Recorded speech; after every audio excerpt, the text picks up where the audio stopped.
सरकार 2015 से राष्ट्र निर्माता नियोजित शिक्षकों के लिए एक नियमावली बनाने का काम किया, स्थानांतरण नियमावली, सेवा शर्त नियमावली।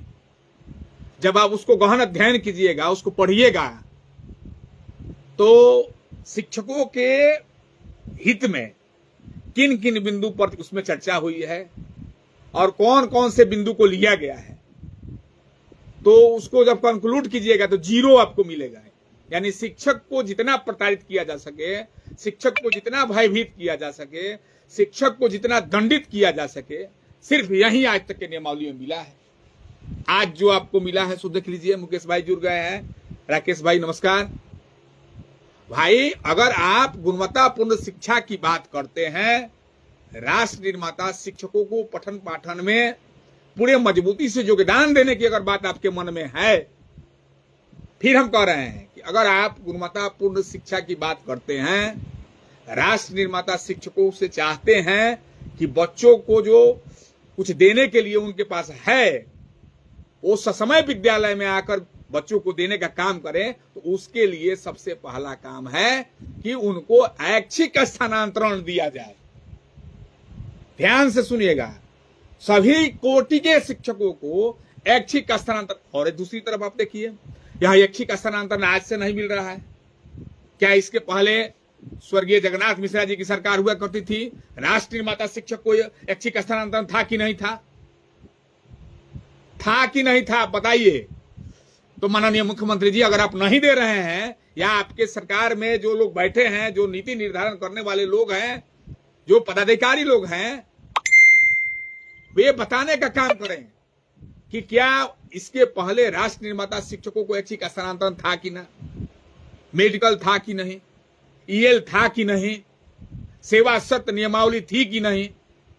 सबको जब पाइएगा तो मिलेगा कि यह तमाम तरह की सुविधा। एक अजूबा आप बिहार में आप लोग नहीं बैठे हैं, वातानुकूलित भवन में बैठ के जो नियमावली बना दे रहे हैं, ऐसा कभी नहीं हुआ करता था।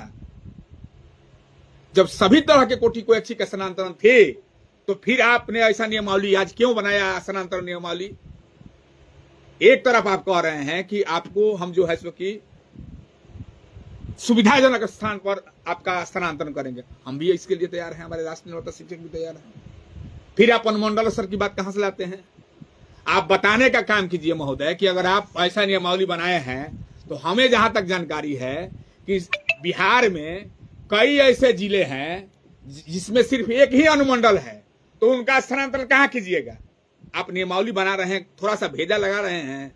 अरे इससे तो अच्छा मेरा राष्ट्र निर्माता कोई नियोजित शिक्षक को बुला के बैठाते तो बहुत मजबूत तरीके से नियमावली बनाने का काम किया। जाके पैर न फटे ब्याह सो का जाने पीर पर आए। शिक्षा और शिक्षक की नियमावली अगर बन रही हो तो उसमें किसी अनुभवी शिक्षक को लगाया जाए। माननीय मुख्यमंत्री जी, ये पदाधिकारी लोग से नियमावली कभी नहीं बनेगा, मैं डंके की चोट पर कह रहा हूं। शिवहर जिला में आप क्या कीजिएगा, वहां एक अनुमंडल है। शेखपुरा में क्या कीजिएगा, वहां एक अनुमंडल है। जमुई में क्या कीजिएगा, वहां एक अनुमंडल है। बांका में क्या कीजिएगा, वहां एक अनुमंडल है। अरवल में क्या कीजिएगा, वहां एक अनुमंडल है। जहानाबाद में क्या कीजिएगा, वहां एक अनुमंडल है। किशनगंज में क्या कीजिएगा फिरोज भाई, वहां एक अनुमंडल है। लखीसराय में क्या कीजिएगा, वहां एक अनुमंडल है। अंधेर नगरी चौपट राजा टकेसर भाजी टकेसर खाजा वाली कहावत है। आपसे नियमावली नहीं बन रही है माननीय मुख्यमंत्री जी, ये लोग जो नहीं बना के आपको दे रहे हैं, आप हमारे यहां से 2 शिक्षक को ले जाइए, बिहार के किसी 2 शिक्षक को। एकदम मजबूत स्वच्छ शिक्षा और शिक्षक हित की नियमावली बिहार के राष्ट्र निर्माता शिक्षक तैयार करके देने के लिए तैयार है। उसमें कहीं कोई परेशानी नहीं है। मनीष द्विवेदी जी, आप तो माननीय मुख्यमंत्री जी को ये लोग करने नहीं दे रहे हैं, या माननीय मुख्यमंत्री जी जो चाह रहे हैं ये लोग ही नहीं कर रहे हैं। दूसरी तरफ आप देखिएगा, हमें जहां तक उसमें हमने देखा है कि लोग आज के परिवेश में भयभीत है। अभी आप देख रहे हैं जो नाव हादसा हो रही है, ट्रेन हादसा हो रहा है, जो हमारे शिक्षक जा रहे हैं स्कूटी से किसी बस के द्वारा उनको कुचल दिया जा रहा है। लोग तनावग्रस्त स्थिति में विद्यालय जाने के लिए सिर्फ जा रहे हैं कि हमको विद्यालय समय से पहले पहुंचना है। इसीलिए हम कह रहे हैं कि ऐच्छिक स्थानांतरण जब दे दीजिएगा तो शिक्षक पूरे इत्मीनान से ससमय विद्यालय जो जाने में आपाधापी हो रहा है, वह अगल बगल के विद्यालयों में, अगल बगल के पंचायत छोड़ दीजिए। ऐच्छिक जब स्थानांतर दीजिएगा तो कल शिक्षक के पास दूसरा कोई जाने आने की जो दुविधा है, बस की जो दुविधा है, नाव की जो दुविधा है, अच्छा नाव की क्षमता है 50, आपने समय दिया है 9 बजे और शिक्षक वहां 8:30 में किसी घाट पर जाते हैं या 8 बजे किसी घाट पर जाते हैं, सबको मन में यह बेचैनी है कि अगर 9 बजे के पहले हम नहीं पहुंचते हैं, अगर हमारी हाजिरी नहीं बनती है तो हमारा वेतन काट दिया जाएगा, हमारी नौकरी समाप्त कर दिया जाएगा। एक परेशान शिक्षक से, एक अंदर से भयभीत शिक्षक से आप गुणवत्तापूर्ण शिक्षा की उम्मीद कितना कर सकते हैं? इसलिए माननीय मुख्यमंत्री जी हम कह रहे हैं कि सारी दुविधा को तोड़ने के लिए, दूर करने के लिए एकमात्र उपाय है कि सभी कोटि के शिक्षकों को ऐच्छिक स्थानांतरण दे दिया जाए। शिक्षक अपने निश्चित रूप से जो कर्तव्य का पालन पूरे ईमानदारी से सदियों से करते आ रहे हैं, करने के लिए तैयार हैं, इसमें कहीं कोई बाधा नहीं है। अब दूसरी तरफ देखिएगा कि पुराने समय में पद्धति था प्रत्येक वर्ष में जो है स्थानांतरण होता था, 5 वर्ष पर आप स्थानांतरण कीजिएगा। 5 वर्ष तक स्थानांतरण नहीं होगा शिक्षकों का। शिक्षक सिर्फ स्थानांतरण और अपने वेतन के बारे में सोचेंगे, अपने हाजिरी बनाने के बारे में सोचेंगे, तो विद्यालय के बच्चों को जो देना चाहिए उसके बारे में वो कितना दे सकेंगे?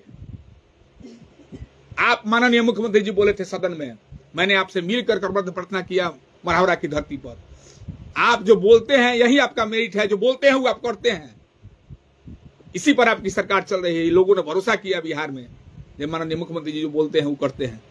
तो फिर 10 से 4 विद्यालय क्यों नहीं हुआ संचालन? फिर 10 से संचालन कौन सी परिस्थिति में? माननीय नेता सदन बोलते हैं, हाउस में बोलते हैं कि विद्यालय हमने पढ़ा है, जिस समय हम पढ़ते थे विद्यालय संचालन 10 से 4 होता था। आज फिर वही स्थिति बनी हुई है और आपका बात कोई न माने और सरकार में रहे, यह कहीं से शोभा नहीं दे रहा है, यह कहीं से शोभनीय नहीं है, यह कहीं से शिक्षकों को समझ में नहीं आ रहा है। माननीय मुख्यमंत्री जी, पुनः शिक्षक मजबूर होकर न्यायालय का चक्कर लगाएंगे, वो अंतिम सहारा न्यायालय का है। आप देख रहे हैं, आप नियमावली बनाते हैं उसके खिलाफ न्यायालय में, आप वेतन देते हैं उसके खिलाफ न्यायालय में, आप जो भी नियमावली लाते हैं उसके खिलाफ में शिक्षक न्यायालय में। शिक्षकों पर रहम किया जाए और हाथ जोड़ के हम निवेदन करना चाहेंगे राष्ट्रीय निर्माता शिक्षकों से कि माननीय मुख्यमंत्री जी आप पुनः इस पर एक बार विचार करें। राष्ट्रीय निर्माता शिक्षक जो है सो कि पूरे ईमानदारी के साथ हम इस राज्य के जो शिक्षक हैं पूरे ईमानदारी के साथ, मनोयोग के साथ पठन पाठन करने के लिए तत्पर हैं और करते हैं। भविष्य में भी इस तरह की शिक्षक, जितने बिहार में जितने तरह के शिक्षक हैं, सभी कोटि के शिक्षकों को ऐच्छिक स्थानांतरण दे दिया जाए। शिक्षकों को किसी से कोई शिकवा, किसी से कोई गिला नहीं रहेगी, अन्यथा बाध्य होकर शिक्षक फिर न्यायालय में जाएगा, शिक्षक चक्कर लगाएगा और गुणवत्तापूर्ण शिक्षक की, गुणवत्तापूर्ण जो क्वालिटी एजुकेशन की आप बात करते हैं, उसमें यह सबसे मजबूत कदम होगा कि सभी शिक्षकों को ऐच्छिक स्थानांतरण दे दिया जाए। और ये जो लोग वातानुकूलित भवन में बैठकर नियमावली बनाने का काम कर रहे हैं, इनको नियमावली बनाने का ज्ञान नहीं है, नहीं तो 2015 से लेकर 2024 खत्म होने के कगार पर है, आज तक ये लोग नियमावली बनाने में सक्षम नहीं हुए। इसलिए किसी 2 शिक्षक को बिहार के लगा के आप नियमावली बनाने का काम कीजिए। पूरे ईमानदारी से शिक्षक आपके साथ है, अन्यथा की स्थिति में बिहार के शिक्षक एकदम त्राहिमाम है। शिक्षक समझ नहीं पा रहे हैं कि उनके साथ क्या हो रहा है। इसलिए मेरा निवेदन होगा राष्ट्रीय निर्माता शिक्षकों से पूरे मजबूती के साथ, और एक हम निवेदन भी करना चाहेंगे कि आप लोग भी इधर उधर मत भागिए, कभी इस परीक्षा में, कभी उस परीक्षा में, कभी इधर कभी उधर। एक बार जो बिहार के संगठन के लोग जो शिष्ट नेतृत्व करता है वो निर्णय लेते हैं, आप उस निर्णय पर पूरे अडिग, पूरे ईमानदारी से खड़ा रहिए। वह दिन नहीं रहा तो यह भी दिन नहीं रहेगा।